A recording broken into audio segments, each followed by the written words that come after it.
nath ni dechrau yn 1987 a nath ni jyst sgwennu'r set I gyd mewn noson jyst ar gyfer un cyngerdd I weithio. Oedd da ni 5 can ac oedd y set yn gallu bod yn 10 munud neu 15 munud neu sort of name the length of your set.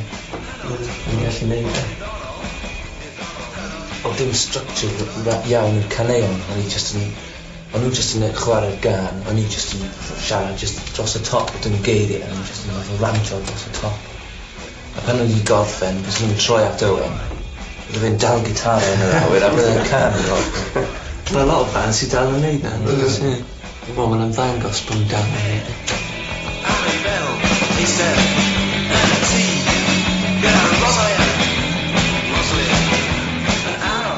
Defnyddio megaphones a sirens a pethau, ni wedi mynd eitha conservative nawr, ni wedi taflu lan allan I. O'n I yn neidio lan y lawr lot, wel, Dave a ti yn enwedig. Lloyd yn dringo dros pethau, a Dave yn taflu pethau amgylch yn neidio lan y lawr. Excitable. So meddwl bod wedi colli unrhyw beth, just I newid.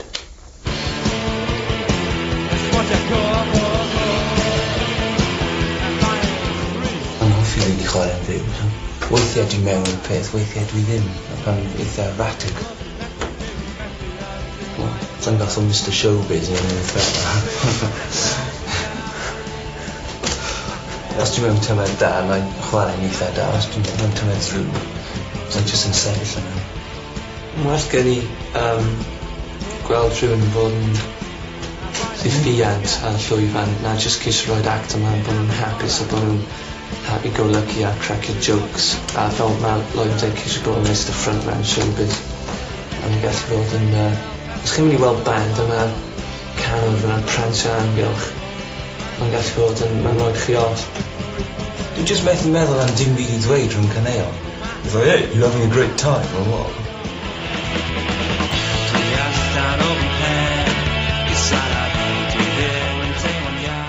Os rhywun o ffrindiau fi wedi clywed ar y radio, dweud, that sounds baggy, a pan nath nhw'n recordio, well, Fool's Gold neu rhywbeth heb dod allan. So, fi'n falch o hwnna. Lucky strike o'n i. So'n gret wedi dod allan ar y pryd, cos gethon ni Single of the Week, pob dim. So yna allan ar y strydoedd yn un pryd I gethon ni. Oedd Danny ddim fath o... Pe bai 1000 o bunod, allan ni wedi cael rush o 1000 o gopïau neu rhywbeth, ond Danny ddim ar. O'n i'n just neis yna, mynd, oh man. Ie, o'n I ar y to gyda, to na gyda Anrym na gig yn Powerhouse, so oedd e spot on, roi ar amser. Ond oedd jyst ddim byd yn eidir yn yr am gyda.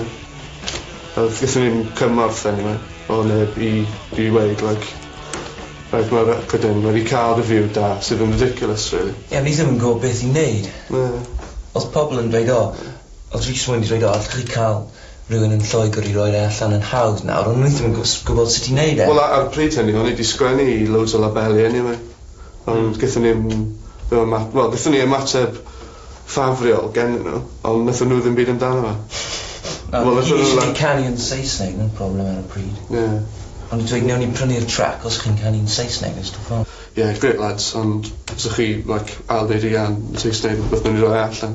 Os byddwn ni wedi wneud yna, top 40 without a doubt. Without a doubt.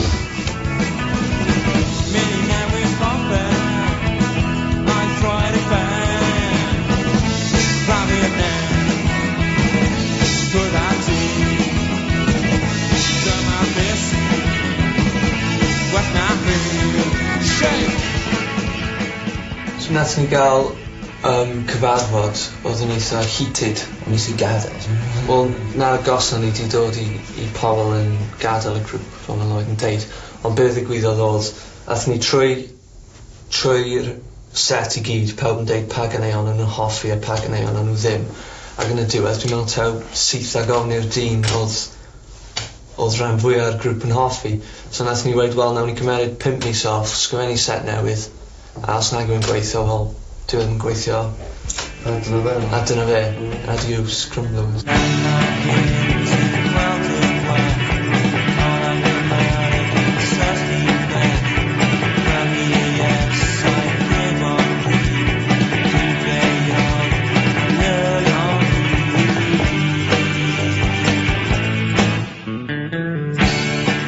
chi'n dod nhw, pawb yn cwyno. Bo chi ddim yn neud... Pam sa'ch chi'n neud yr hen ganeuon?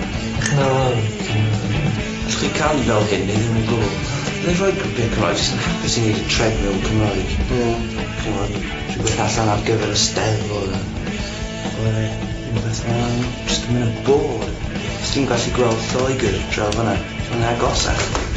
I ni, byw yn Lloegr. Dwi wedi byw yn Lloegr, a chi'n gweld e.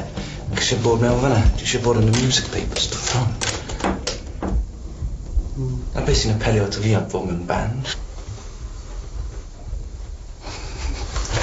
Oh, no. Go on.